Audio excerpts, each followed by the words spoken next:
Welcome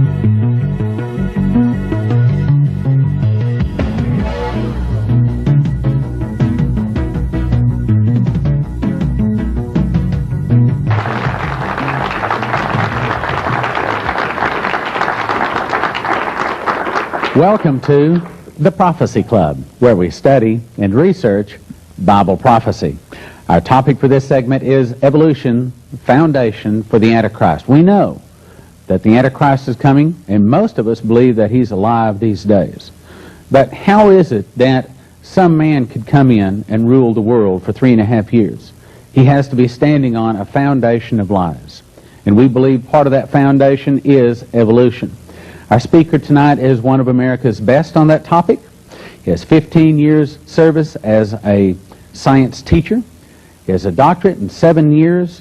He's for the last 7 years, he's been going across America, speaking out about evolution versus creation. And in that time, he's had 27 debates, never having lost one. Been on some 2,000 radio programs. He's booked 2 years in advance to speak. He speaks over 700 times a year. Will you help me welcome Dr. Kent Hovind? Thank you, brother.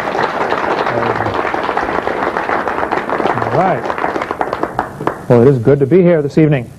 As you mentioned, my name's Kent Hovind, has been for quite a while. I was a high school science teacher 15 years, and now talk about creation, evolution, and dinosaurs. If this is the only session you're getting to see, you've already missed a whole bunch of material. We've talked about in the first couple of sessions, and you can get all my stuff on videotape. We talked about the age of the earth. You know, the Bible teaches the earth is only about 6,000 years old. The evolution view says it's billions of years old. Somebody is wrong. And the Bible would indicate that dinosaurs lived with Adam and Eve in the Garden of Eden. They were just part of the normal creation. And so for the first 1,600 years of human history, things were very different before the flood came. Things were huge. We cover all that on videotape.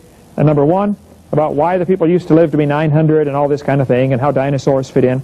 But tonight I want to share with you what the theory of evolution has done for the world. There is no question the kids are being taught evolution in the textbooks. That's without question. But what is it doing for the world? And why? And who's behind all this? Is there a smoke-filled room someplace where we can go, find the people that are in charge of this? I think it's much higher than that.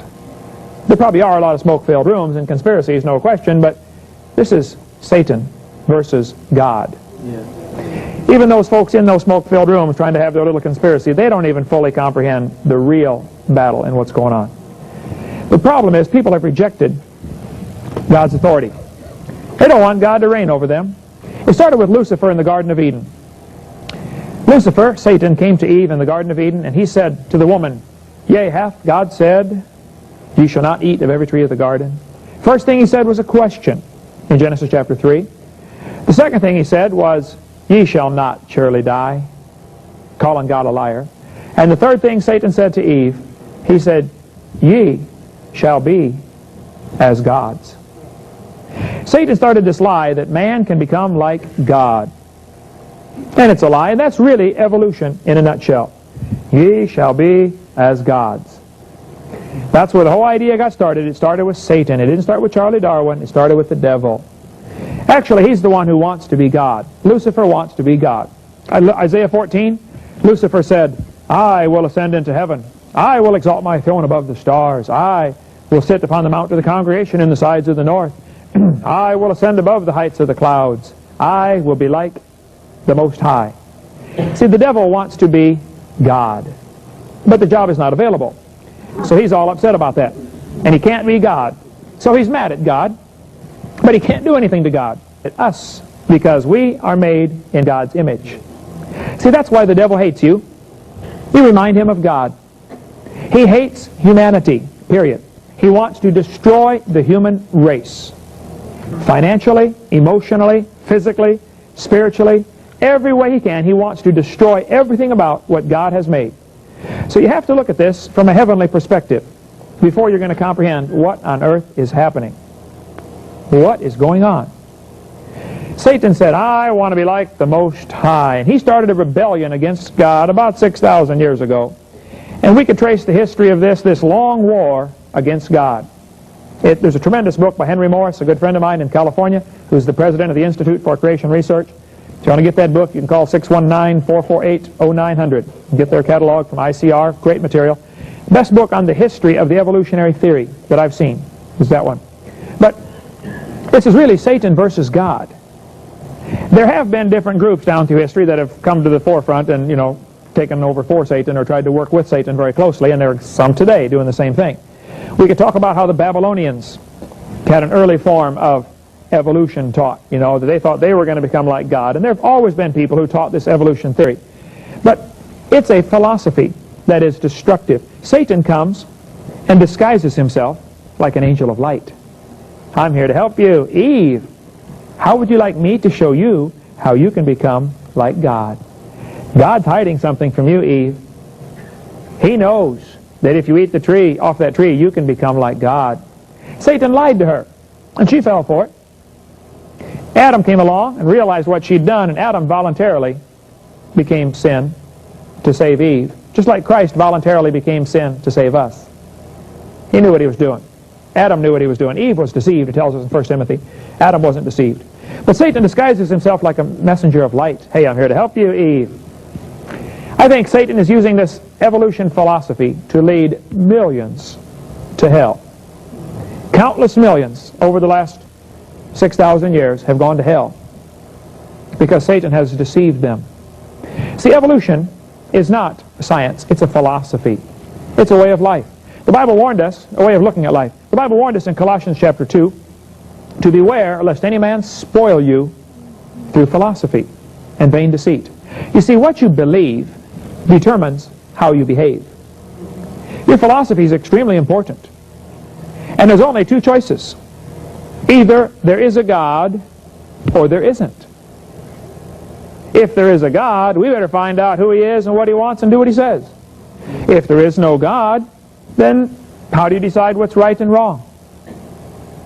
Evolution is a philosophy that allows man to psychologically get rid of God where he can become God. He decides if it's right or wrong. You need to be cautious about your philosophy because the evolution philosophy, if you really follow it through and think about it, it changes your whole way of looking at the world. You see, if evolution is true, man is just an animal, right? Just a higher animal, that's all we are. And animals would have the same rights that we do. Animal rights activists, huh? That comes from their philosophy of evolution, folks. If evolution is true, only the strongest have a right to survive. The weakest should be eliminated. Don't you pull the weeds out of your garden? If you believe in evolution, maybe these weak or inferior humans should be eliminated. Ah, I see where that would lead in a short time.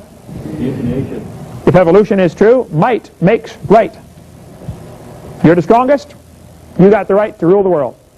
King of the jungle. Inferiors should be eliminated. One of the races of humans must be superior to the rest. Isn't that a normal following or corollary to the evolution theory? Oh yeah. Protection of the world and the environment is our duty because we have evolved the farthest. We need to save the planet. Flows right from the same philosophy. There are no absolutes about right and wrong. Professors sometimes say that when I do debates at universities. They'll say, there are no absolutes. I say, are you absolutely sure? If there are no absolutes, how can you be so sure? By the way, I tell them, if your brain is nothing but a collection of chemicals that got together by random chance over billions of years, how can you trust your thoughts and your reasoning process? Wow, think about that one. How do we decide what's right and wrong? I spoke at a public school. I get into lots of public schools. I did about 100 last year. I spoke at a public school in Pennsylvania. The auditorium would only hold 300. We had 900 kids, so they brought them in 3 shifts for me. One of the groups came in. A kid sat on the second row, a senior at the high school. He said, Mr. Hovind, I'm an atheist. I said, really? He said, yep, there is no God. I said, well, let me ask you a question, son. Do you know everything? He said, well, no, of course not. I said, well, do you know half of everything? He said, well, no. I said, okay, well, let's pretend that you know half of everything. Is it possible that God exists in the other half you don't know? Brand new thought. I said, by the way, son, if you're an atheist, let me ask you a question. How do you decide what's right and wrong? He said, oh, that's easy. I decide if it's right or wrong. He said, I'm the God of my own universe. I said, boy, I'm glad to hear that, because I'm going to shoot you in 5 minutes. He said, you can't do that. I said, yeah, I can. I'm the God of my own universe. I decided it's fine. How do we decide what's right and wrong? Somebody says that's wrong. Oh, yeah? Says who? See, America started off with Christian foundations where we had, thus saith the Lord. That's says who. But we've left that, haven't we? Now how do we decide what's right and wrong? We've degenerated into a democracy where we decide right and wrong based on what the majority wants.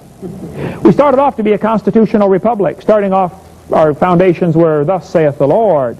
God decides. You see, the two basic forms of government here, the two basic philosophies of government are evolution and creation. If evolution is true, laws come from man's opinion. And you get your rights from the government. The government decides if you have the right to travel, if you have the right to do this. All of your rights come from the government. But if creation is true, then we have inalienable rights that are endowed by the Creator. Ooh, big difference. Kids, you tell kids in school, hey, you shouldn't steal. Well, why not? Because God says you shouldn't steal. That's why not. But if there is no God, what are you going to tell them? Because it's not nice. Well, that won't cut it. We've lost a whole generation because of our philosophy we're giving them, folks. Yes. See, America was a constitutional republic when we started because our founding fathers, even though they weren't all Christians, but a lot of them were, Bible-believing Christians. But they had a biblical philosophy. They gave us a republic. When Ben Franklin walked out of the building, one of the ladies said, Mr. Franklin, what kind of government did you give us? He said, a republic, if you can keep it. Republics are hard to keep. We've lost ours, folks. We are not a republic anymore. We have degenerated to a democracy, and the next step is totalitarianism. We're that close to becoming a totally socialistic and then communistic country in America. You watch, it's going to happen real soon.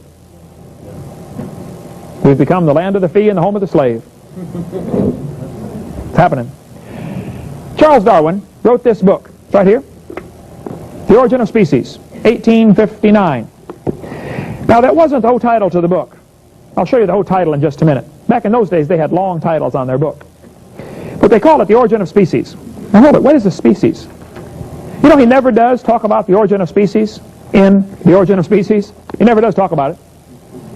The Bible never says they bring forth after their species. The Bible says they bring forth after their kind, right? Now, what is a kind? Well, I would say a wolf and a dog are the same kind of animal. I mean, stand back and look at it. It's not a turtle, okay? A horse and a zebra are the same kind of animal. Now, they may not be the same species, but they're the same kind. And we've never seen an animal bring forth something other than the same kind. Never seen that.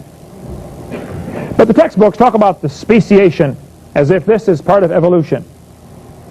There was a vocabulary breakdown back in the 1800s when Darwin's book came out. They were looking for the origin of species. God never said anything about that. The origin of their kinds.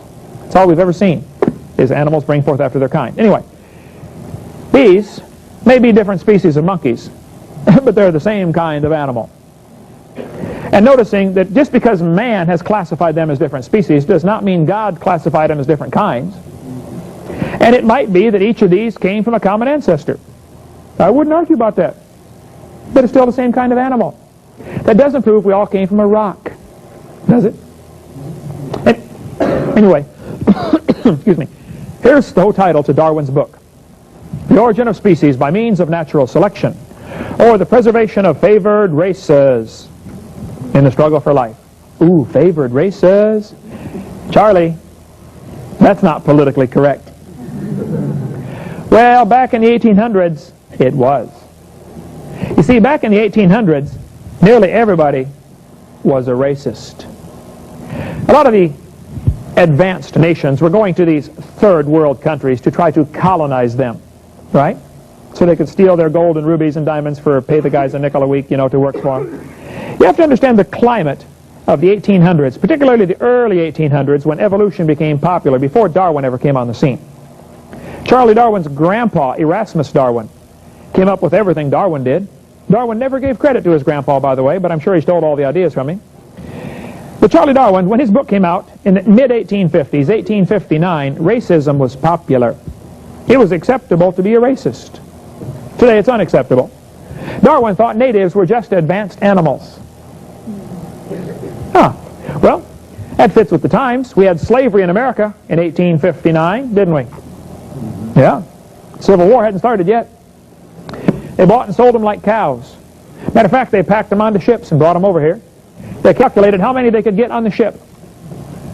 They estimated that 1/2 of them would die en route to the New World. They chained them to the deck and left them for 2 weeks. I mean, that's where they slept, that's where they ate, that's where they went to the bathroom. They didn't move, chained to the deck for 2 weeks. 1/2 of them died. It's no big deal. Just like cows, throw it away, get a new one. That's the way they thought, folks. What's the matter with these people? Well, the problem is their philosophy. They think these people are inferior, and you always act according to your belief. What you believe is extremely important. But be careful what philosophy you have. Man, if your slave gets out of line, beat him. If he dies, oh well, go buy another one. Right? Wasn't that the attitude? That these people are inferior? By the way, that's still the attitude of some groups today in America, like the KKK. I met a fellow from the KKK one time. We got talking about, I had a bus route in an all-black neighborhood, brought kids to church, had a wonderful time. Very friendly folks, get invited in. I mean, 17 years I drove a bus, church bus in a black neighborhood. Great ministry. This fellow from the KKK told me, black people don't have souls. He told me that to my face.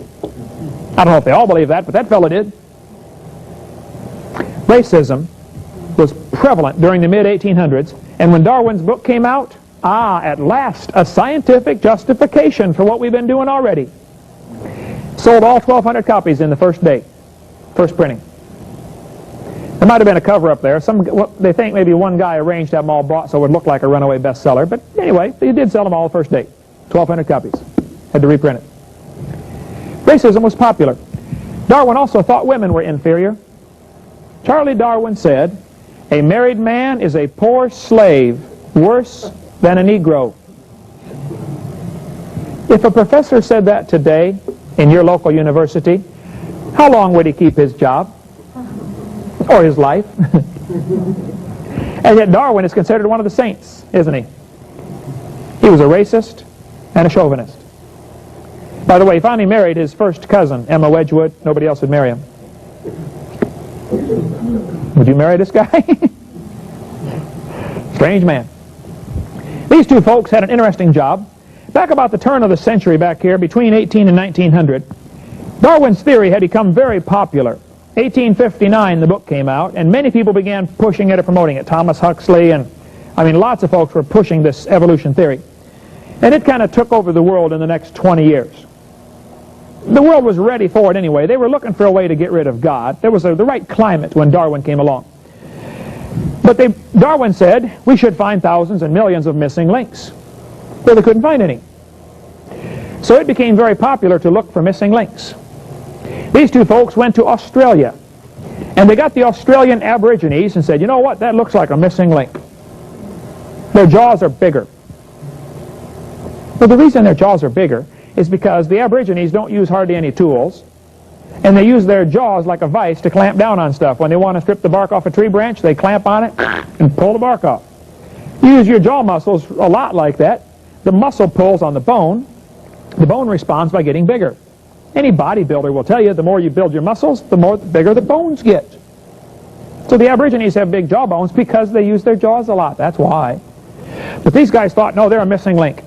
So they went down to, the whole article's right here, published in Creation magazine, Creation Ex Nihilo.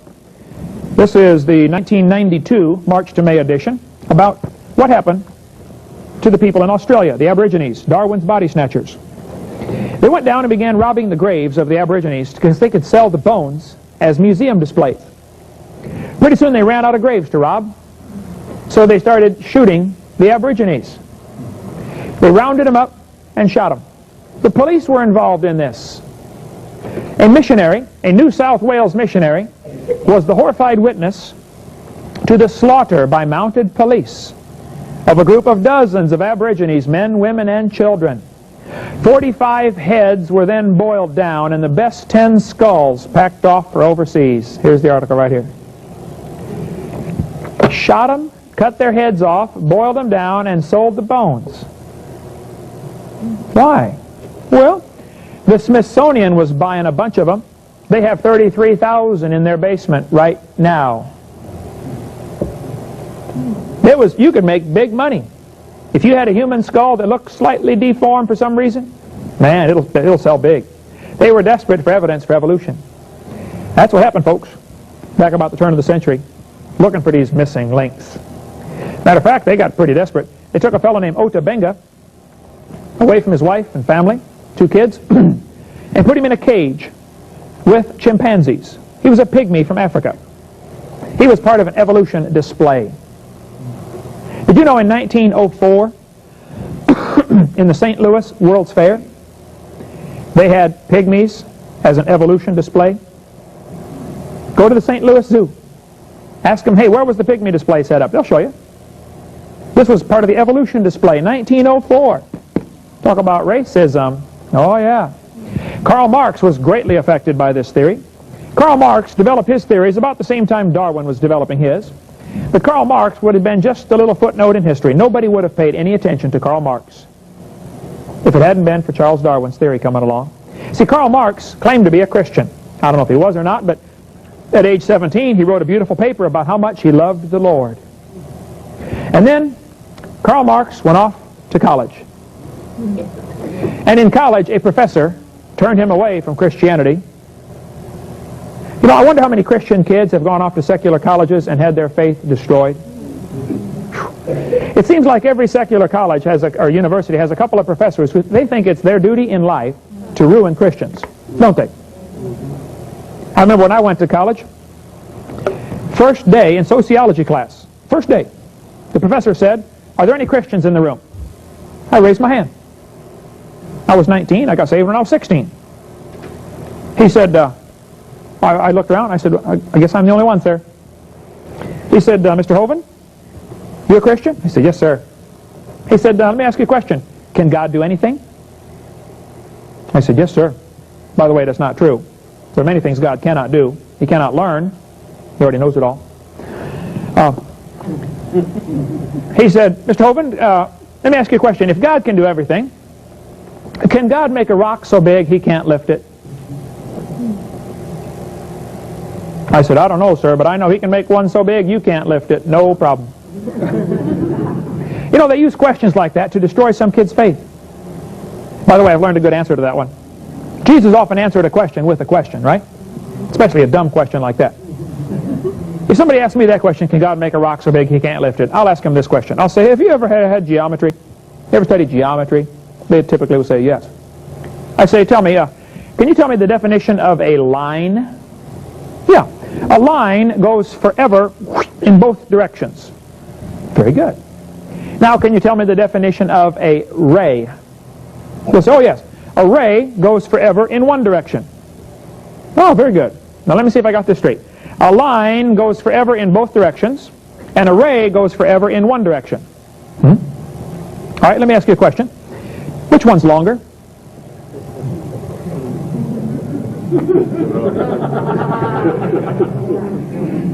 You tell me which one's longer, and I'll tell you about the rock. Yeah. But there are professors who think it's their duty in life to destroy every Christian that comes through their class. They're out there, folks. And I don't recommend you send your kid off to a secular university unless you're positive they can handle it, because an awful lot of them don't handle it. Awful lot of them get ruined. Bunches of them. You say, yeah, but if he goes to a Christian college, he won't be able to get a good job. Oh, now we know what's important to you, don't we? George. Oh, Abe. My wife didn't find that one. Now we know, don't we? Money more important? Yeah. Well, Karl Marx got ruined in college. He became a real scoffer, skeptic. Matter of fact, Karl Marx's whole philosophy revolved around this theory of evolution. Karl Marx's book, Das Kapital, he tried to, this is the title page, dedicated to Charles Darwin, from a sincere admirer, Karl Marx. See, Karl Marx knew communism wouldn't make it any place as a philosophy without evolution. You have to get rid of God for communism to work, because communism is the opposite of Christianity in almost every way. Karl Marx knew that. Karl Marx talked about evolution in his speeches, over and over. His whole philosophy was evolution. Karl Marx later in life said, "My objective in life is to dethrone God and destroy capitalism." Nice guy, huh? He got ruined. You know what really happened? His philosophy changed. The devil wants to destroy your philosophy, the way you look at the world. That's what he wants to destroy. Karl Marx wrote the Communist Manifesto in 1846. Everything is anti-Christian about this. Abolish private property. By the way, that's the real purpose behind the environmental movement. It has nothing to do with saving the environment. They want to abolish private property. They want to make you get a permit for everything. You're going to cut down a tree. You've got to get a permit. Well, are you going to get a permit to mow your grass someday too? Where's this going to stop? Where do rights come from? Huh? Are tree rights equal with human rights? The evolutionist would think so, wouldn't he? After all, we evolved from the trees, right? Man, go hug one, like Al Gore. That's their philosophy. The problem is they are very consistent in their behavior based upon their faulty philosophy. I can understand why they go hug the trees. It's because they believe in evolution. I like trees. We got a bunch in my yard, and I like trees, and I've planted lots of trees. I don't think you ought to go cut down every tree. But it's a crop like corn or grass. You ought to be able to cut it if you need to. Especially if it's on your property. You see, property rights are very important to God. The Bible has a whole system set up where everybody got some property, and if you were lazy or a dud at managing your stuff and you lost it, you got it back in 50 years. The year of Jubilee, right? Ownership of property is extremely important. Our founding fathers made a tragic mistake. They had a slogan they used: life, liberty, and pursuit of happiness. What on earth is that? You know what the original slogan was? Life, liberty, and property. Ah. See, if you own property, you're not a slave. But if you're having to pay rent and you don't own property, you're really a slave to somebody else. Bottom line, you really are. Karl Marx said we need a heavy progressive income tax. Did you know that was Karl Marx's idea? And did you know in America it is voluntary? And 59 million Americans don't volunteer. He said we need to abolish the rights of inheritance, confiscate the property of rebels. Ooh, who decides who's rebellious and against what are they rebellious? Huh? Again, getting rid of the property. A central bank. Karl Marx's idea? Did you know we don't have any money? We have a Federal Reserve note. This is not money. This is a piece of paper. You can't eat it. You can't wear it. And someday this will be wallpaper. Our money's gone, folks. Lawful money is silver and gold. And I've studied all the arguments, and we can get into that for a long time if you'd like. But the Federal Reserve System has totally ruined the American economy. And now they can cause a depression or recession whenever they want. And they use a system called crisis management. Create a crisis so that we can create a solution. You know, the communists wanted to get a military base in Cuba. That's what they wanted. So the communists have a technique called the dialectic. You take 2 steps forward and then 1 step back. And everybody thinks, oh, he changed. Ah, you're 1 step closer. So what they did, they wanted a military base in Cuba. So they brought in a military base and missiles. Right? Kennedy said, get them missiles out of there. And they, huffed for a while. Finally, okay, they got the missiles out. They kept the base. That's all they wanted. They've done that all over the world. Step by step, taking over, creeping in. Karl Marx said we need a central bank. Boy, when they got the Federal Reserve System and voted in 1913, the communists rejoiced. They said, this is it, the beginning of the end for America. Because now they can manufacture a depression. 1929 depression was totally manufactured. Because they wanted a new world order. There have always been folks who want to help Satan get one world control. Satan wants to control the world and wipe out humanity totally. Now these idiots think that they are going to wipe out everybody else, but not themselves. Satan has plans to wipe them out too, but they don't know that. Satan's in charge of all this. They want to reduce the world population to 2 billion by the year 2000 and then to 500 million after that. Well, it's going to be down to 0 when Satan gets done, if he has his way. So what they did, in 1929, they manufactured a depression. A couple of years later, everybody's starving, and they said, wow, what are we going to do? And Roosevelt comes in and says, well, I got a deal for you. Come down and get your Social Security number. Huh? People lined up to get it. By the way, that is totally voluntary. And if you have a Social Security number, you have just entered into a trust. You're part of a trust agreement, and you've got a whole bunch of things you've got to do now. But if you send them a little letter saying, I don't want my Social Security number anymore, you rescind your number, and anybody can do that. Simple. I don't have one. I haven't had a number in 20 years. Don't have a Social Security number? No. Why? Who would want one of them anyway? It's neither social nor is it secure. You say, what's going to happen when you get old? Well, I think the Bible says we're supposed to take care of our own family, aren't we? I don't know. I'm going to provide for myself. If you think you can send your money through your state capital and through Washington and get more back when you're 65, something's wrong with your thinking. Anybody can drop out. Matter of fact, some people have rescinded their Social Security number and then sent letters off and got all the money they've ever paid in back. I don't know if it can always be done, but some people have done that. But it's totally voluntary. Now, if you volunteer, hey, you pay the piper if you're going to dance to the tune. But you might want to get out of that. Anyway, central bank. What they're going to do next time is manufacture a depression, coming real soon probably, collapse the U.S. economy, which can easily be done overnight. And then everybody will line up and say, oh, hey, we're starving, what can we do? They're going to say, you know, we really got a problem, we need to solve this. But there's too many illegal aliens, there's too many bad checks, there's too many, you know, too easy to counterfeit money.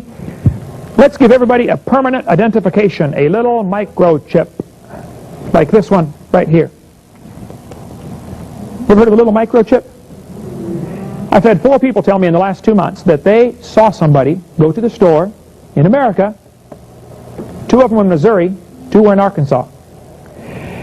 They saw them go to the store, run everything over the scanner, and then run their hand over the scanner to pay for it. I haven't seen it yet, but I've had 4 people tell me they saw it. A little debit card embedded under the skin, little microchip. The technology is here. Had a guy tell me 2 weeks ago, a friend of his sold his house, and the guy paid him in cash, $30,000. He's driving down the highway, and the policeman pulled him over. He wasn't breaking any laws. Policeman pulled him over and said, why are you carrying so much cash? He said, how do you know I'm carrying cash? He said, oh, that little magnetic strip in there shows up on these guns we've got. We can tell how much cash you've got. You ever seen that little strip in the money? That's the real purpose behind it. Yeah. Interesting, huh? Central bank. Last crisis was to get the Social Security number. Next one's going to be to get the little microchip. And you won't be able to buy or sell without it. Better read Revelation 13 and 14 pretty carefully tonight when you go home. Government ownership of communication and transportation. You have to get a driver's license? Yep. Well, I have one, but you don't have to have one. You know, all over the United States, people are giving up, sending their driver's license back in, saying, I don't want this. Because along with this comes responsibilities. And you can get out of the whole thing, if you like. See me, I can give you more on that. I could chase all of these rabbits down a long trail, but I want to stick with the central theme of how it ties in with evolution, okay? So we're going to try to, don't get me started on this stuff, okay? I'm just going to kick them and keep walking, all right? But believe me, there's a lot to learn out there. Government ownership of factories and agriculture. Ooh.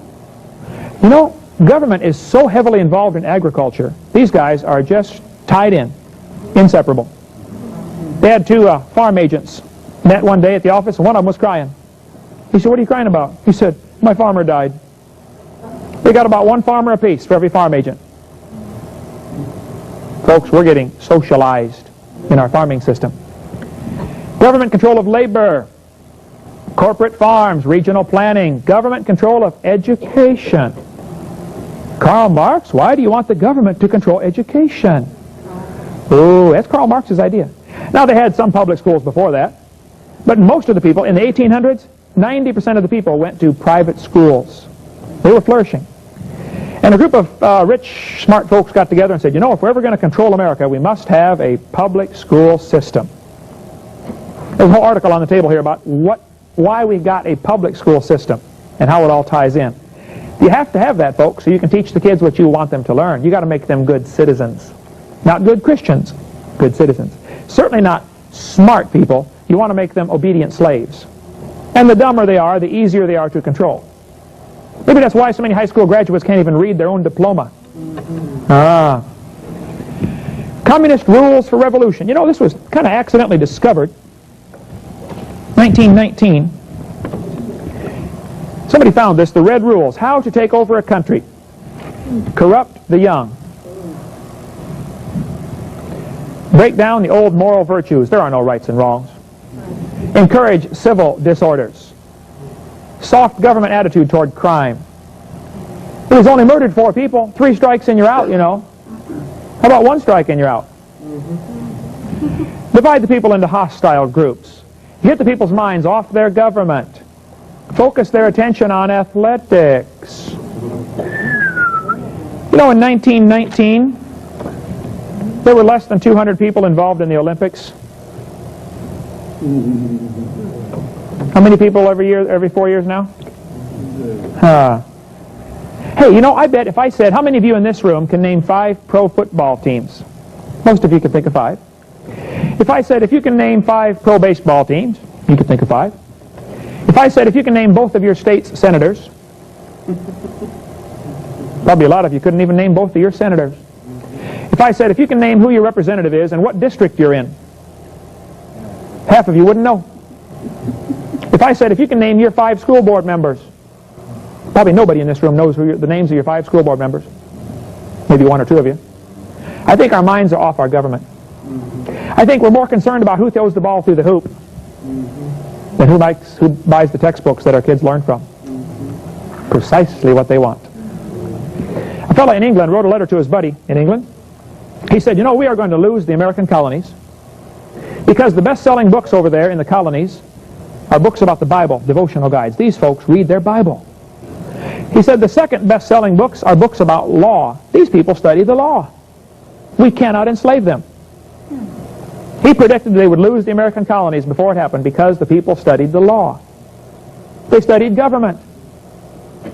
We don't know much about the government, do we? We know a lot about the baseball and the football. We don't know much about the government. We deserve to be slaves, folks. We've earned the right. Get control of all the media. That was the plan from a long time ago. There's always been a plan to control the media, and boy, it's been done. You get the managed news if you watch the newspaper, read the newspaper and watch the 3 sewer lines, NBC, CBS, and ABC. What you ought to do is clip that sewer line off and just get some alternative media, like some of the shortwave stations or some of the AM radio stations that are out there, some of the Patriot networks and stuff like that, because you're not going to get the real news if you watch the other bunch. I saw a bumper sticker that said, impeach Dan Rather. Yay, that'll work. Anyway, destroy people's faith in their leaders. Of course, it's pretty easy to do with what we got, but okay. Cause the registration of all firearms. Oh, man. Why would the communists want to register the firearms? Well, eventually you can confiscate them. You know who's got them. You know, every dictator wants that. Lenin said, we need to disarm the middle class. Stalin said, we need to disarm everybody. Hitler said, we need to disarm everybody. You know, Germany had gun control laws. How's this for a quote? This year will go down in history. For the first time, a civilized nation had full gun registration. Our streets will be safer, our police more efficient, and the world will follow our lead into the future. Adolf Hitler said that in 1935. He took over Germany in 1933, slowly did several key things to make him irresistible as far as you couldn't resist his authority. Nobody had guns unless he wanted you to have a gun. Our founding fathers were pretty shrewd. They knew that if the people fear the government, that's a tyranny. But if the government fears the people, then you can have freedom. So they put in there the Second Amendment, the right to keep and bear arms, so that the government would always fear the people. Not that there's going to be an uprising. Then if there doesn't need to be one, there doesn't need to be one. The government fears the people. Now, some folks have tried to say, well, man, you don't need a machine gun to go duck hunting. Oh, this is not about duck hunting. The Second Amendment is about protecting ourselves from our government if necessary. Suppose the government becomes the bad guy, which I'm afraid they have. Yeah. Now what? You say, Brother Hovind, you think you ought to be able to have a machine gun? Oh, yeah. I think everybody ought to have a couple of them.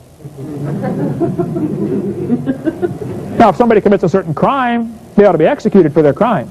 Right. See, the problem is not gun control. The problem is criminal control. Yeah. Guns don't kill people. People kill people. Now, I believe in gun control very strongly. I believe gun control is being able to hold it steady and hit the intended target. That's gun control. I've never shot anybody, and I wouldn't if, unless I had to.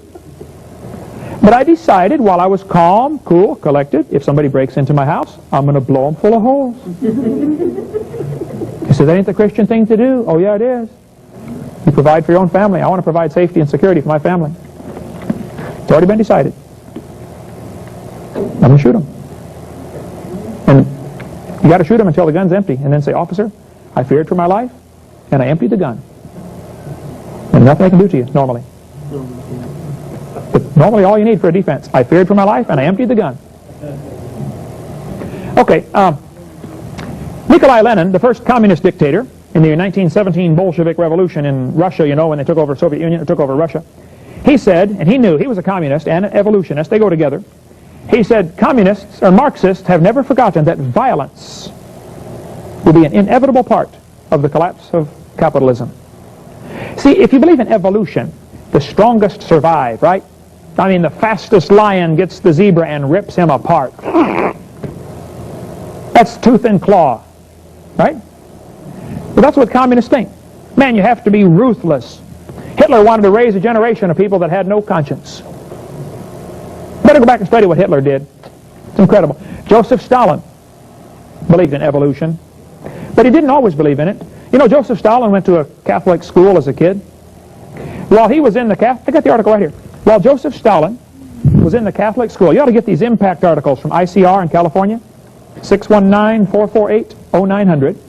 They're 10 cents a piece. They've done about 290 of them now, so for 29 bucks you can get all the back issues. Excellent research. Number 172 talks about Stalin's brutal faith. Stalin, while a pupil at the ecclesiastical school, here's the article right here, Comrade Stalin developed a critical mind and revolutionary sentiments. He began to read Darwin and became an atheist. Joseph Stalin had his philosophy changed by this book right here. While Joseph Stalin was the dictator in the Soviet Union, he killed 60 million people. Hitler only killed 6 million. Joseph Stalin signed the executive order to execute the Polish prisoners taken at Katyn. See, when World War I or II broke out, Russia hit Poland from one side, Germany hit them from the other side. Poland, hopelessly trapped. They ferocious resistance and collapsed in 5 days. So they had all these prisoners. They said, Stalin, what should we do with all the Polish officers? He said, they're just Poles. They haven't evolved as far as we have. Execute them. The Russians finally admitted they did that in 1992. I got the article on the yellow poster around here someplace. Finally admitted it. They took 14,700 Polish officers, put hoods over their heads, tied their arms behind their back, jerked them up as hard as they could, and then wrapped the rope around the hood, marched them out, and shot them in the back of the head. You say, Brother Hovind, that's not nice. That's against the Geneva Convention. Well, duh. Don't you understand, though? If you believe in evolution, treaties and conventions are only another means of getting ahead. Because there is no right and wrong. Hey, if a lion makes a treaty with the lamb, should the lamb be excited? Hey, Mr. Lion, you said you wouldn't hurt me. You signed your name right here. Ha ha. What's the lion going to do with that when he's hungry? Communists say, we want peace, peace. Yeah, they want a piece of North Vietnam and then a piece of South Vietnam and a piece of Korea. They want all the pieces, yeah. Their idea of peace is absence of resistance to communism. That's their idea. That's their definition of peace. Absence of resistance. Folks, we got a problem. When communism took over China, 1949 to 1946 to 49, with American help, by the way, they began executing Christians in China because Christians don't fit into these New World Order ideas very good. They executed 10 to 15,000 a month. Under that incredible persecution, the Chinese church grew to 55 million. And the Chinese are over there praying right now, Lord, please send persecution to America because it will strengthen the church so much. Yes. And it's coming. It's coming soon. A guy named Pol Pot was the leader of a group called the Khmer Rouge. They ruled Cambodia, 1975 to 79. Ooh, after America pulled out, huh? Yep. While Pol Pot ruled Cambodia, he executed at least a third of his entire population. Some people say it might have been half. Why would you kill half your own people? Well, you see, Pol Pot was a communist and a strong believer in a theory called evolution. And he thought we need to eliminate anybody who doesn't fit in, and we're going to make our society evolve faster. That's from Guinness Book of World Records. Why would they do that? Look, if you got a strong stomach, you ought to check out and watch the movie The Killing Fields. But when you do it, find somebody in your community who is from Cambodia who was there when it happened. Have them watch the movie with you. They will say, this is horrible, but this is not nearly as bad as it really was. It was much worse. We've got people in Pensacola, Cambodians, who are taking English as a second language. My next door neighbor is teaching them.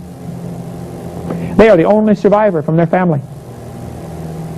Brothers and sisters, mom, dad, aunts, uncles, children, everybody killed. They are the only survivor. You think they'll ever get over that? That's what communism does. Peter Singer said, Christianity is our foe. If animal rights is to succeed, hug a tree, huh?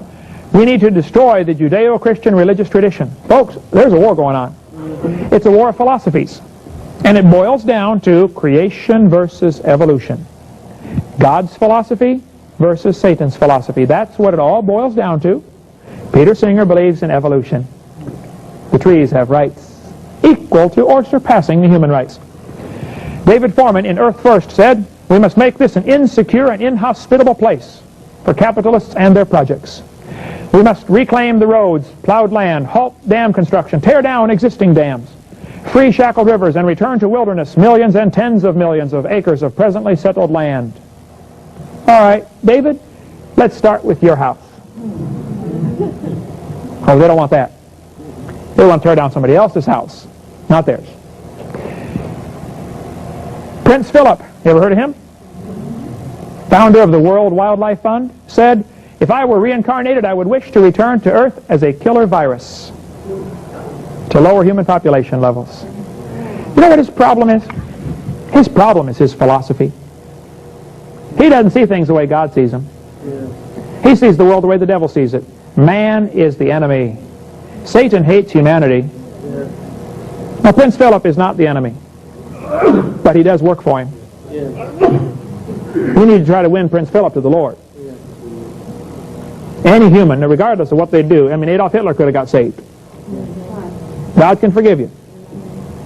But we need to be careful to distinguish who the enemy is, and it's Satan, okay? It's not these people.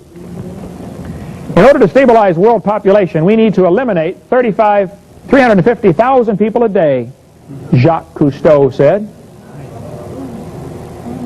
Something's wrong with his philosophy. John D. Rockefeller believed in evolution, but he applied it to the business world. And you will not understand the history of the 1800s until you see how the evolution philosophy ties in. These guys that developed their big monopolies, we finally had to get the trust busters and the unions and the child labor laws and all that kind of stuff. It all comes back to a basic philosophy of right and wrong based on, are there absolute rights come from God? Or is it the strongest survive? You won't understand what happened with Rockefeller and Carnegie and all those industrial giants until you see how their philosophy was affected by Charles Darwin. Go back and read about them with that in mind. See what you think. Theodore Roosevelt was greatly affected by this philosophy of evolution. When Roosevelt was president, he said all sorts of things that really ought to make you sit up and say, wait a minute, what's the matter with this guy? Roosevelt was probably a Christian. I don't know if he was or wasn't, but he probably was. Probably in heaven right now. But Roosevelt had a bad philosophy. He was influenced by Charles Darwin. Roosevelt said, I wish very much that the wrong people could be prevented entirely from breeding. Who's the wrong people, Teddy? Well, these inferiors. He thought that the immigrants from Europe, Scotland, Ireland, and the Orient are a threat to American society. How many of you have ancestors from one of them places? Inferior. You ever wonder what happened and why it happened to the Indians in the late 1800s? Why were the white people so cruel and break all their treaties with the Indians? Why? Well, you see, many of our people back in this time, even good godly people, had a bad philosophy. They were influenced by evolution. That's why in 1871, Congress scrapped all treaties with the Indians and moved them off to the reservations. You want to read a story that'll break your heart? You ought to read about the Trail of Tears and see what happened to the Cherokee Nation. They were marched out of their property 2 weeks before harvest time, by the way. So the people who came in and took over their land had crops already ready to go. Chattanooga, Tennessee was named, used to be Ross's Landing or Rossville or something like that, after Chief Ross. Moved all the Indians out, had to give it a new name. Renamed the city so people would forget. But I haven't forgotten. 1/3 of the Cherokees died along the way to Oklahoma. Trail of Tears. Read about that. Why did they do that? Well, you see, if you believe the Indians are inferior, they haven't evolved as far, that's normal. It's natural thinking, isn't it? But if you believe God's Word that says all nations are of one blood, Acts chapter 17, well then, everybody's equal in God's sight. And we're all descended from Adam, right? See, it's a philosophical difference that makes a big difference in how you behave. Your belief determines your behavior. That's why they did to the Indians what they did. You might have heard of Benito Mussolini, dictator from Italy. You know, he believed in evolution. Ooh, big time. And he thought the Italians were superior. They went down to Ethiopia and slaughtered the Ethiopians because they were black. They haven't evolved as far. They're just black people. They went down with their tanks and machine guns and airplanes and fought against the Ethiopians with their shields and spears. It was a slaughter. You might have heard of Adolf Hitler. Family name used to be Schicklgruber, but he couldn't spell that in kindergarten, so they changed it to Hitler. Hitler's philosophy was all messed up because of Darwin and other folks at that time. And the offspring of Darwin, like Nietzsche, who thought the German super race was the one, you know, Superman. Hitler thought about that. Hitler wrote this book, Mein Kampf. You ought to read this book, folks, to see what's this guy thinking. In this book, Hitler talked over, I could show you hundreds of quotes from that book. Hitler talked about nature does not desire the blending of a higher with a lower race. Who's a higher race, Adolf? He talked about the Aryan blood. You ever heard of that, the Aryans? Aryan nation? Still very active today, by the way. Racial crossing. I mean, the whole book is full of racism. I was in New Hampshire preaching up there, and I went to Keene State University to visit their library. They got a great library, a whole bunch of books about Hitler and the Holocaust. I read about a book a month about Hitler and the Holocaust, just to keep my blood boiling. I just read one 4 days ago. Hitler's Cross. Tremendous book by Lutzer from Moody Bible Institute. Erwin Lutzer wrote this. Great book. I went to the library, and they've got a whole section of books, about half as big as this room, on nothing but Hitler and the Holocaust. I asked the librarian, I said, sir, can you answer a question for me about Hitler? He said, well, I'll try. I've studied this for years and years and years. I said, why did Hitler kill the Jews? Why not somebody else? Well, he killed lots of folks, but why did he hate Jews? He said, oh, that's an easy question. Hitler believed in evolution. He had a list he was going on. The Jews were at the bottom of the list. I said, could you show me the list? He said, oh, yeah, sure. It's on the orange poster on the table back there, far right-hand end. Here's Hitler's list. He said the Nordic, the blonde-haired, blue-eyed, were close to pure Aryan. Did you catch that? Blonde hair, blue-eyed, Norwegian. Thank you, thank you. Close to pure Aryan. The Germans, predominantly Aryan. Mediterraneans, slightly Aryan. Slavics, half Aryan, half ape. This is the list he used. Orientals, you know, Chinese, Japanese, Filipino, slightly ape. Black Africans, predominantly ape. Jewish, close to pure ape. Why? Hitler killed the Jews because he believed the Jews hadn't evolved as far. If he'd have killed all the Jews, he made a good start on it, by the way, guess who would have been next? Hitler hated black people. Does anybody know where the Olympics were held in 1936? Berlin, Germany. Guess who won the most gold medals? Jesse Owens, the black American athlete. Hitler was so angry he walked out of the stadium. He said, "This is not fair to make my humans race against this black." Excuse me? That was the Mormon church religion too, or philosophy, by the way, for quite a while, until they discovered the blacks can play basketball for BYU. So the Mormon church is founded on the philosophy of evolution. Ye shall be as gods. If you're a good Mormon, you get to go off and start your own universe someday and be a god. If you're a good Mormon wife, you get to go to heaven and be eternally pregnant, producing spirit babies. My wife don't want to go. Staying right here, forget it. What's the problem with these guys? Hitler, his philosophy was evolution. He slaughtered the Jews. Matter of fact, he offered to send them out first. 1938. He said, "Who wants the Jews? I'll send them to you. I'll give them to you on luxury ships." President Roosevelt refused to take them. Did you know they could have been saved? But nearly every other country except Sweden refused to take them in. What happened?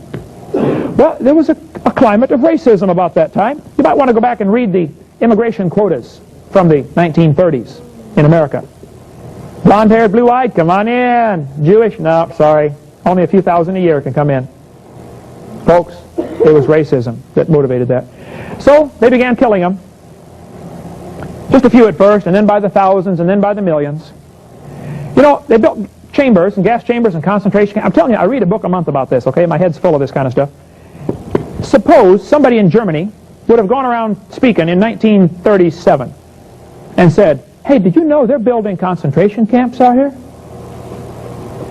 People would have thought they were crazy, wouldn't they? Yeah. Well, guess what, folks? They're building concentration camps in America. Yeah, they are.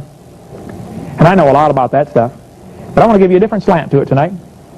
So Hitler killed the Jews. They baked them to make grease for their tanks. They shaved the heads to make socks for their submarine crew. Piled up the bodies in great heaps. Ground the bones up for fertilizer for their fields. Why? Well, Hitler's philosophy was wrong. How did he do that? Oh, it's pretty slick. He started with his young people. Hitler's young people. He knew you reached the young, and pretty soon you got the whole world. We'll take a real fast break here, and then we'll cover how he did what he did to Germany, and how they're doing what they're going to do here to America. It's already started, folks. Matter of fact, it's almost too late already. And what should we do about it? We'll see about that in a second.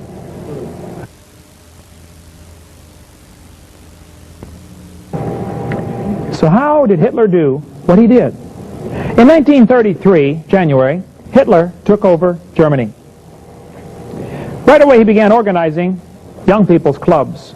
He knew you have to reach the young people. You ought to study what he did, folks. I'm telling you, it's classic. He took over Germany and then took over the young people.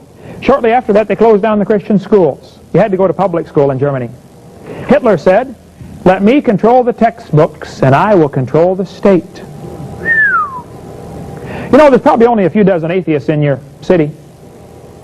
If you announced in the newspaper or on radio, "We're going to have an atheist meeting tomorrow night," 5 people would show up, right? The atheists know they cannot get a crowd together. So how are they going to spread their religion? Well, they can't do it like we do, the honest way. So they have to get these 4 or 5 key people involved in textbook selection committees, school boards, take over teachers' training colleges like John Dewey did. So you can train the next generation of teachers to be humanists. It only takes a few key people in a few key positions. And you can control what the kids are learning. They know about that. Hitler said, "Your child belongs to us. What are you? We already have your children." 1933, they got the children. 7 years later, 1940, these kids are in the army now, right? Hitler had an army, an incredible army. They nearly took over the world. One little bitty country. How did he do that? Well, young people. We got some people with the same philosophy here in America. They think the young people belong to the government. That's because they got the wrong philosophy. Children belong to God, and they're entrusted to parents. You know, there was a guy named John Sylvan in Nebraska, had a church, he pastored a church. They came and locked him up. He refused to take a license for his church. Now, I don't agree with John Sylvan and all the stuff he did, and I think he was kind of looking for the fight. But still, they came and padlocked the door to the church. He refused to accept the license. The guy who really got after John Sylvan was the head of the Nebraska Board of Education and a senator from Nebraska named Hoagland. He went after Sylvan big time. Hoagland, and I believe I have my facts right here, and Sylvan's attorney were on the radio discussing this. This anti-Christian fella said, "These fundamentalist parents have no right to indoctrinate their children in their beliefs. We are preparing their children for the year 2000 and life in a global one-world society, and those children will not fit in." Hold it. They are preparing my children for something? No, sorry. I'm preparing my children to serve God. But these globalists have this idea in their head that we would be better off with one world government, one new world order. They really think that. That's their philosophy. They got it from their father, the devil. Yes. The devil wants new world order so that he can control everybody. He really wants to wipe out humanity. So he's going to get these local idiots to think, hey, if we reduce the population to, 2 billion, then we'll be fine. Well, then he's going to wipe them out. That's what the devil will do. And these guys that are having all their clubs, the top secret meetings and all that, they really are serious, folks. And they've made a lot of progress. But they're not the real enemy. The real enemy. The real enemy is Satan behind all this. We've got to keep this in perspective. They want to lower world population levels quickly. And one of the biggest obstacles is the teaching of creationism. Because evolution is a foundation philosophy for communism, for socialism, for Marxism, for the New World Order. If there's a God, then you can't have a New World Order because people have rights that come from God. So they have to eliminate the God concept. So there's a real discrimination against creationism. Believe me, I'm in the thick of this one. I know what I'm talking about. They say creationism should be discriminated against. No advocate of such propaganda should be trusted to teach science classes or administer science programs anywhere. If they're doing so, they should be dismissed. If a museum curator starts believing in creation, if a professor at your local university starts voicing objections to evolution and starts believing in creationism, he'll lose his job. There's a long list of folks that have been persecuted just because they believed in creation. There are thousands of brilliant scientists that are afraid to say anything, afraid to say they believe in creation because they may lose their job. I mean, there's a real persecution, big time. You say, oh, come on, in America? Oh, yeah. Hey, suppose a teacher in the Soviet Union would have stood up 10 years ago and said, guess what, students? I don't think communism works. I think capitalism's a better system. What would happen to that public school teacher? Siberia? Maybe, if he's lucky. We got about the same persecution in America, folks. For public school teachers that try to stand up for creation, there's a good chance they'll lose their job. They're afraid to rock the boat. Because the ACLU, the American Communist Lawyers Union, has done a wonderful job of spreading the propaganda, the lie, that you cannot teach creation in the classroom. You certainly can. The teachers are afraid to. School boards are afraid of a lawsuit. All the ACLU does is threaten a lawsuit most of the time. They don't have to sue. They just threaten it. People back off. Oh, ACLU. Look, we need to stand up for our rights. I'm glad our founding fathers did. You got the right to teach creation if you want. Now, the teachers don't have the right to try to convert the kid to be a Baptist or Buddhist or Catholic. They don't have that right. But they do have the right to teach all theories of origins. They've always had that right. And I got books on the table about that and on my order form if you want to get some of those. Okay. A professor from Iowa said, you should fail any student if you find out he's a creationist. We don't want anybody to get a degree from our university who believes in creation. That's their philosophy. If the professor discovers the student is a creationist, you should fail him. Furthermore, The student's department should have the right of retracting his grade and possibly his degree if he becomes a creationist later. That's real academic freedom, isn't it? Yep, Soviet style. Here we have whole chapters teaching evolution. We're paying for it. And they are very carefully censoring out any mention of creation. I collect the books, folks. I got hundreds of them. I know what I'm talking about on this one. Come to my house and see them. I can show you page after. I got several pages here photocopied out of there. Unbelievable stuff from the textbooks. Here the kids in Hope Biology 1994 edition have to be tested on this material. Boys and girls, life arose from non-living matter. Is that a scientific fact? No. Has anybody ever seen that? No. Can we even imagine how it could happen? No. But they have to be tested on it. Learn it and take a test. Don't they? How about this? The Earth is 4.5 billion years old. There's a lot of ways to prove that's not true. But you know what? This is one way they can weed out those who don't believe in evolution. It's got to be on the test.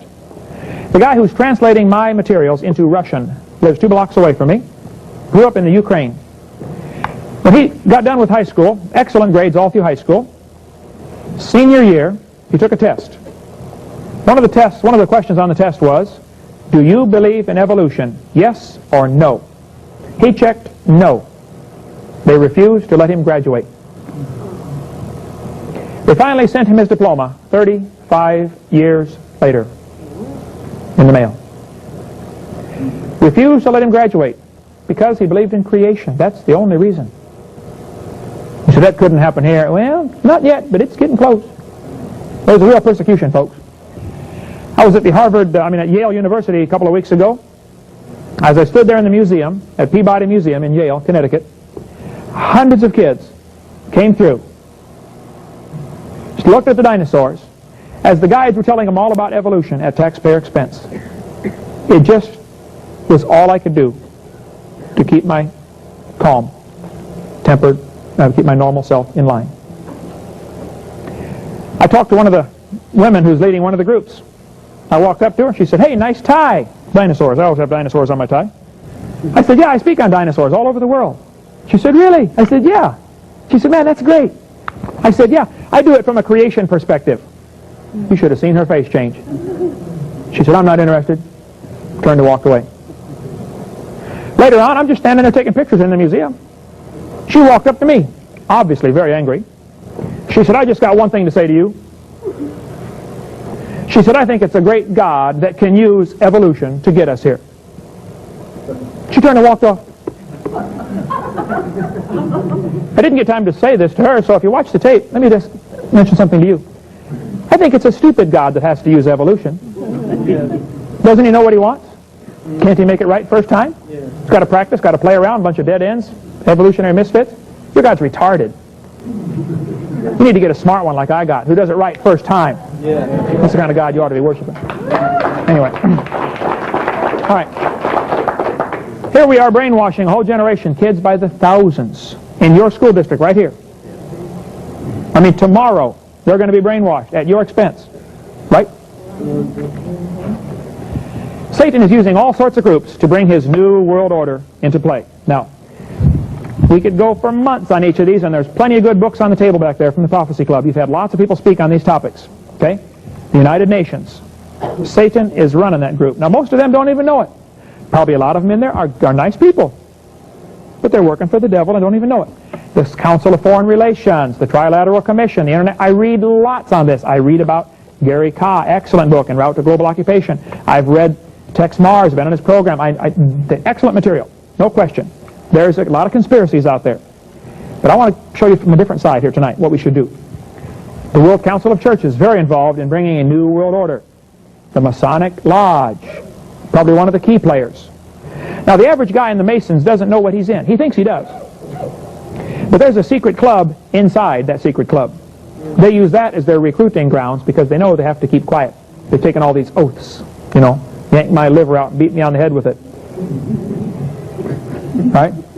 Tie me down by the lowest tide, you know, onto a stake and cut my guts open and let the birds come eat me off the stake. Dumb oaths they take. Any Christian ought to get out of that group. But you can get in the Masonic Lodge and get clear up to 32nd degree and not know what you're in. You'll think it's a do-gooders club. And they do a lot of good for the community. I don't argue with that. But when you get to 33rd degree, you start to find out, wow, this is a satanic organization. Oh, sure is. All this time we've been talking about God, they're talking about Lucifer as God. Albert Pike ought to know. He was the leader of the entire Masonic Lodge.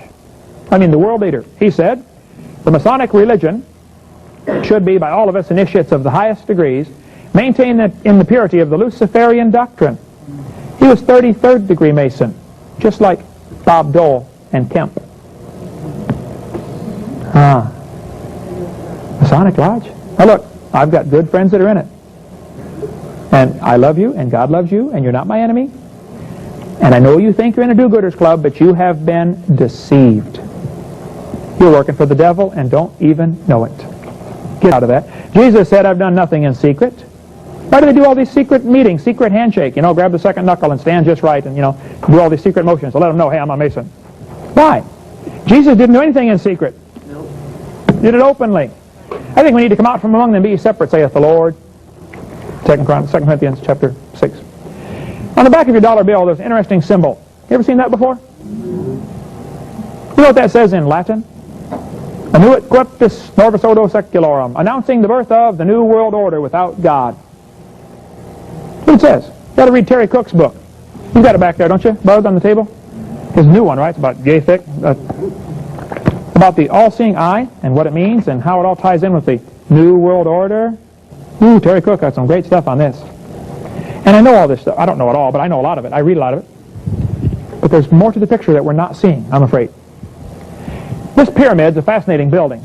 We could go for a couple of days on this subject. You know, it's got 13 rows of stones representing the 13 blue lodges of the Masonic Lodge. You know, there's 32 feathers on the bird, 32nd degree Mason. 13 arrows, 13 berries, 13 stars. It's not because of the 13 colonies. Because of the Masonic Lodge. That's the purpose. By the way, the all-seeing eye represents Lucifer, the light bearer, the enlightened one. Notice it's not touching the pyramid. There's a gap in between, isn't there? Well, that's on purpose because Lucifer's not in charge of the world yet. He hasn't established his new world order. He's close. And in 1935, they put that on the dollar bill. I don't know, but I just wonder if maybe 1935 was the year the Antichrist was born. He'd be about the right age to be a world ruler now, wouldn't he? Just a guess. But why 1935? Interesting. By the way, they chose the pyramid, I think, because probably the pyramid was God's symbol originally. So I couldn't prove this, but I have a strong hunch that possibly when God first made Adam and Eve, of course, they didn't have a Bible. So God gave them the whole gospel story in the stars, the zodiac constellations. Tremendous story in the zodiac. You ought to read the book on the back table about the zodiac. Tremendous. Of course, today it's all perverted into the horoscope and all that, but but it used to be the gospel plan. Start off with Virgo the Virgin, and you end with Leo the Lion. The Virgin brings forth the Son. He becomes the judge. The balance is in the hand, and all that. It all ties in with Christianity. But then after the flood, the canopy of water was gone. They used to protect them. We covered that on videotape number 1. And so they couldn't see the stars quite as well. And God gave them a new Bible in stone. The Great Pyramid. I don't know about this. I just think maybe the Great Pyramid was built probably to be a testimony to the Lord. It might have been built by Noah and Shem after the flood. I don't know. But I think it's interesting. The Great Pyramid had originally 144,000 smooth, polished casing stones. You know, the Great Pyramid is 90 times the volume of the Sears Tower. By far the largest building in the world in volume. There's enough brick or stone in that one building to build a 10-foot high brick wall all the way around France. That's a big building. If you walked into the door to the Great Pyramid, you would go down the broad way that leads down to the pit, or take the narrow way that goes up to the King's Chamber. Oh, the broad way and the narrow way. I read about that someplace. If you go up the narrow way, you end up on the 50th row of stones. 50, the year of Jubilee. There on the 50th row of stones is an empty tomb. In the tomb is a red granite coffin, the exact dimensions of the Ark of the Covenant. Interesting. No body in there. By the way, the top of the pyramid was never put in place. The chief cornerstone was rejected by the builders. Jesus Christ is the chief cornerstone. He's the stone cut out of the mountain without hands in the book of Daniel that smote the image on the feet. He's the stone of stumbling and the rock of offense. By the way, it has 5 sides. the number of grace on that chief cornerstone. Building was never finished. Well, Satan thinks he's going to come finish the work. He's going to take over and establish his new world order. Well, yeah, he is for a little while, but God's going to wipe it out. We got nothing to worry about. Satan's got all his plans. Look, I've read lots of the stuff on the New Age movement, the New World Order. I read lots on this, okay? I understand what's going on a little bit. But if that's all you read, you're going to be a nervous wreck. Right? I mean, you hear about, and I know about the black helicopters. I've seen them. I've got pictures on the table of some of the Soviet military equipment being brought into Gulf Shores, Mississippi. The Soviet biological warfare cleanup trucks. Biological warfare cleanup trucks. I know about the 500,000 foreign troops in America. And I know about the biodiversity treaty, you know, that gave away a bunch of our national parks to the United Nations. And I know about some of the plan, you know, they have to take over the world. And folks, look, we are in serious trouble. But if you get all nervous about the New World Order, you need to read Psalms chapter 2. It'll calm you right down. Psalms chapter 2. Why do the heathen rage and the people imagine a vain thing? The kings of the earth set themselves, the rulers take counsel together against the Lord and against his anointed, saying, let us break their bands asunder and cast off their cords from us. He that sitteth in the heavens shall laugh. Hey, God's up in heaven laughing about this New World Order. What are we getting all nervous about? Huh? God's laughing at them. You idiot. He's busting a gut, man. This is hilarious. Look at these guys. They think they're going to rule the world. I'll show them. What should we do? Well, there's coming a great tribulation, folks, such as was not since the beginning of the world. God knew all this 2,000 years ago. He knew it before that. You think what Hitler did was bad? Wait till you see what's coming. You think what Stalin did was bad? Wait till you see what's coming. Here in America and all around the world. You're going to see famines and diseases and all these microorganisms being manufactured in the laboratories in Maryland and in Florida that are purposely being introduced, like the AIDS virus and all that stuff. Look, I've read all that stuff. I'm familiar with it. Yes, a lot of it's true. But we're getting the wrong reaction. What should we do about it? Hosea said, my people are destroyed for lack of knowledge. We need to know what's going on. I think we need to be wise as serpents and harmless as doves. But folks, America is we're about to go under. We're not going to be a world power. We're not even going to be a free nation much longer. I think it's time to get motivated.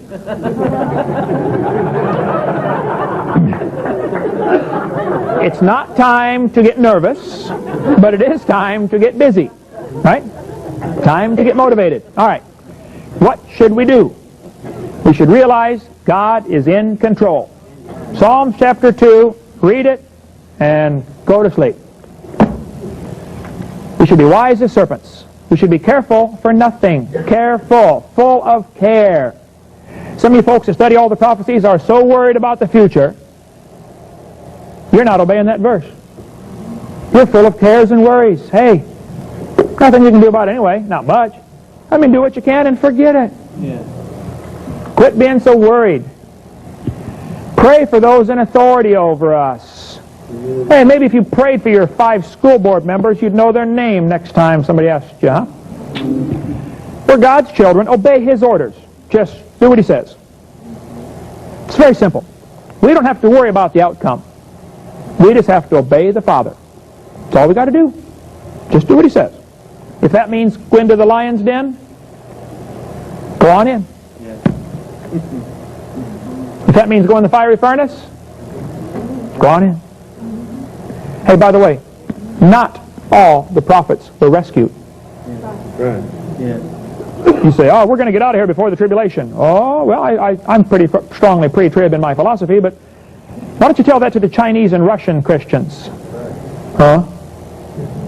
You think America doesn't deserve the judgment of God? Yeah. No. Well, we deserve it.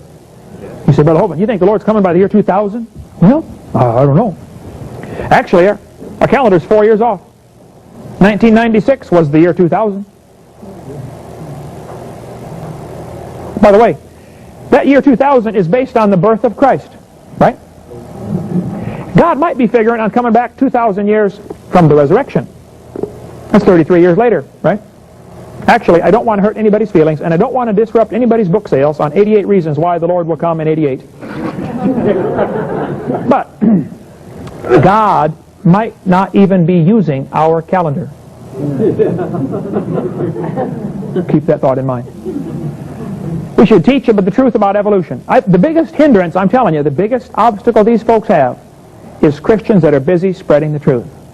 Drives them crazy. Don't get distracted. We get distracted with houses and lands and cars and cares of this world, and we're warned against that. But we do anyway. Listen for the trumpet. Hey, Lord's coming, folks, pretty soon. And we should win souls. Man, I can't wait for that trumpet. The Bible says the dead in Christ shall rise first. That means the Southern Baptists get to go to heaven first.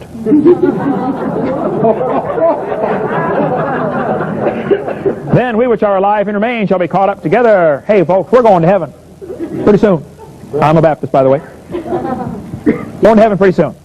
We need to get busy. You know, Satan is a master at distracting us.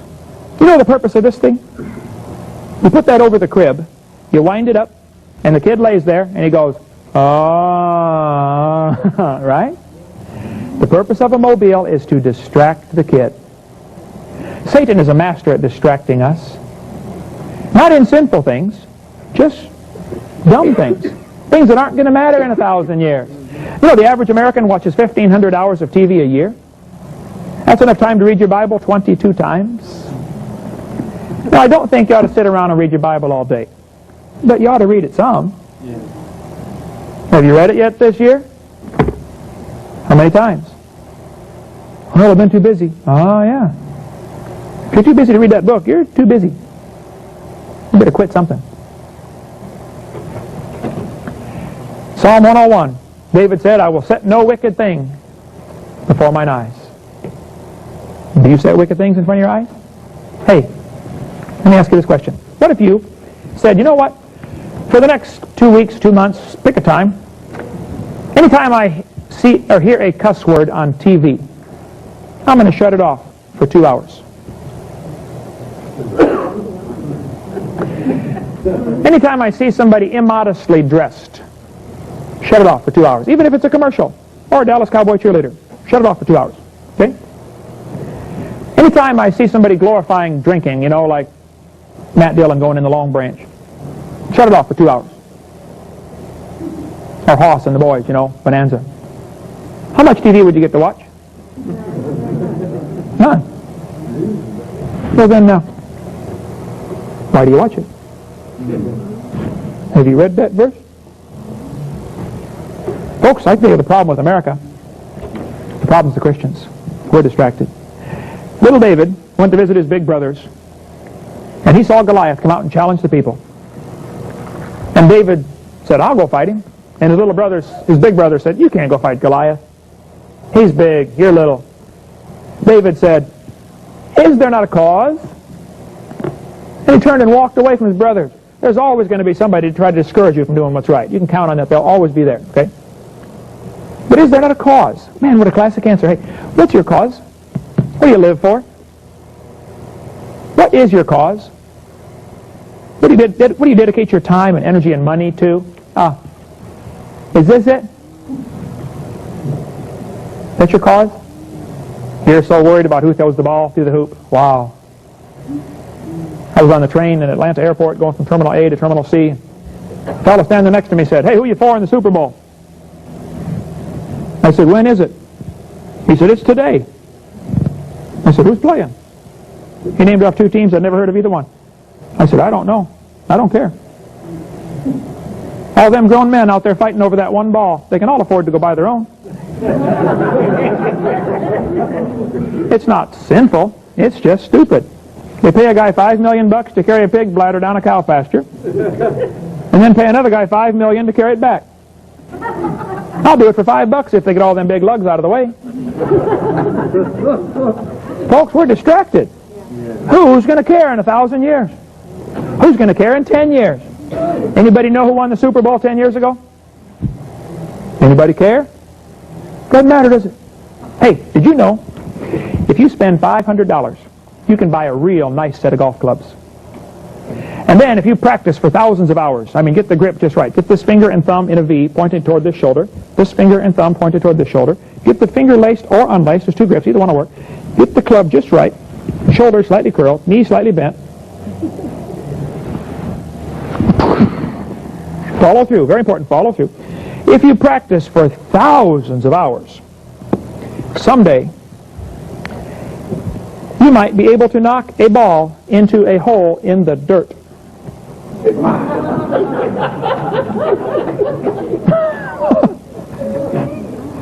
Who's going to care in 1,000 years that you knocked a ball in a hole in the dirt? Look, I'm not against sports necessarily, but I think we've gone sports crazy. I think Satan is using that to distract us. It's not necessarily sinful. It's just stupid. Now, if you're using it to keep in shape, because you have to live in your body the rest of your life, you ought to keep your body in shape. I understand all that. I'm going to live in mine till I die. And I'm going to try to make dying the last thing I do, but look, we get distracted. We're really more worried about who throws the ball through the hoop or who carries the pig bladder down the cow pasture than we are about who's going to hell across the street from us. We're not right with God. If that's your attitude. Solomon said in Ecclesiastes chapter 5, and he ought to know, Solomon said, "He that loveth silver shall not be satisfied with silver." You know what the millionaires want? More money. That's the problem with these globalist guys.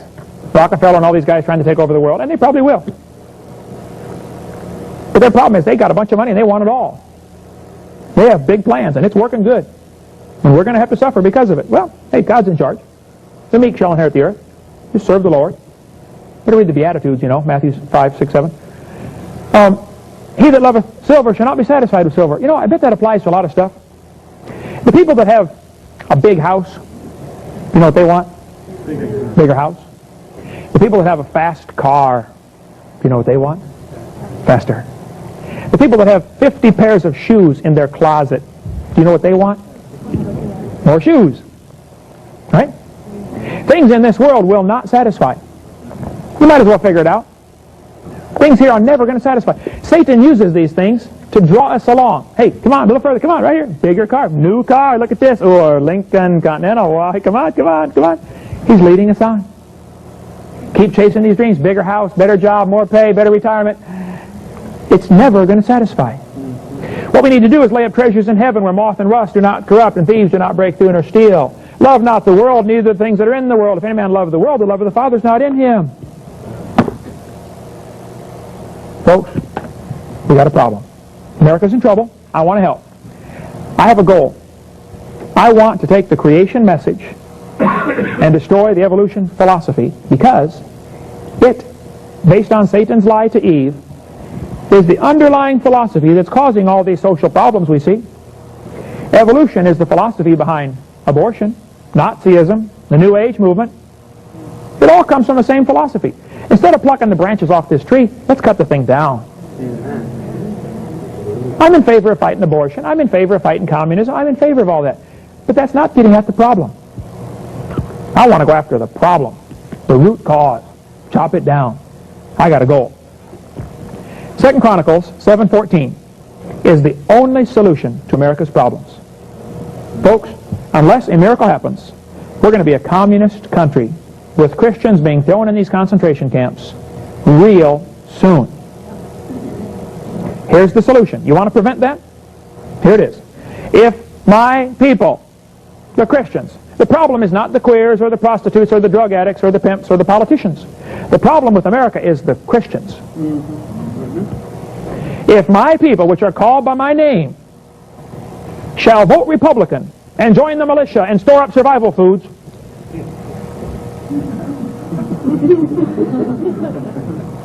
try that one more time. Shall humble themselves and pray. How much of that have you done? And seek my face and turn off their wicked TVs. Oh, no, I'm sorry. Turn from their wicked ways. Then, God said, I will hear from heaven, forgive their sin, and heal their land. The only solution is for God to step in. It's hopelessly gone. We're done. We lost. Get ready for the persecution. We lost. You know, I don't think the disciples sat around discussing what the Roman soldiers were doing. Hey, did you know they moved 30,000 new troops into Bethlehem? They were too busy out trying to win the world, weren't they? And I'm in favor of reading stuff. I get the Anti-Shyster magazine, you know, and I like reading about all the stuff. They're doing a tremendous magazine. Man, I like this stuff, you know, about how the different phone taps they've got that can tap you anything. I mean, you can't break a phone tap. They've got them now where they can listen to you with your phone on the hook. I read all that stuff. I know about a lot of that. But there's the solution, right there. The solution is godliness. Not the ballot box. I think we should vote, and I do. And I vote for the right people as much as I can if they're available. And I study the candidates. But that's not the solution. There's the solution. Proverbs 11:30. He that winneth souls is wise. I think we need to get busy and win folks to Christ. That's what the disciples did. That's how they took over the world, didn't they? I think we should study all this stuff, and then I think we should go out and win souls. You say, I don't know how. Well, learn how. Not that hard. How's a brand new Christian? I've been saved a couple of months. A friend of mine said, hey, Kent, let's go down to the Heart of Illinois Fair. They got a booth there set up. Youth for Christ or something like that. Some organization has a booth, and we bring in kids and try to get them saved. I said, man, I don't know how to do that. He said, you don't have to do anything. All you got to do is go out into the crowd and bring people back, and one of the soul winners will show them how to get saved. So I had a little survey. They had to fill out these 10 questions, you know, and the last question said, would you like to get to know God better? If they said yes, I would say, hey, come out with me. I'll have somebody show you. I was having a blast, man. First 2 days, I was bringing kids back saying, hey, this George wants to get to know the Lord better. Can you show him how? Oh, sure. Third day, I was out there in the crowd. This big old football player from Richwoods High School, our arch enemy. I went to East Peoria. Big old football player. I said, fill the questionnaire out, you know. He said, yes, I'd like to get to know God better. I said, hey, come with me. We went back to the back of the tent. I opened up the tent flap. There was nobody there. They were all gone. All the soul winners were gone. Getting a Coke or something, I don't know, but they were gone. Big old guy looked at me and said, well, what do we do now? I said, well, I guess I'll show you. I'd never showed anybody in my life. I'd only been saved 3 months myself. I couldn't have found any verse in the Bible. We sat down in the chairs. I didn't know what to do.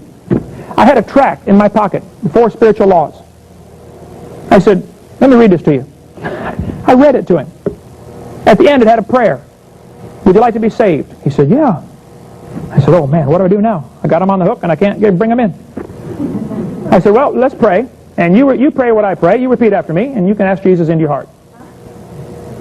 We bowed our heads, closed our eyes. I kept one eye open. I read the prayer off the paper. Dear Lord Jesus. He said, dear Lord Jesus. Led him through the sinner's prayer. When we got done, he was crying. Big old guy. He looked at me and he said, man, thanks. He said, I've been worried about this for a couple of weeks. Thanks so much for showing me how to go to heaven.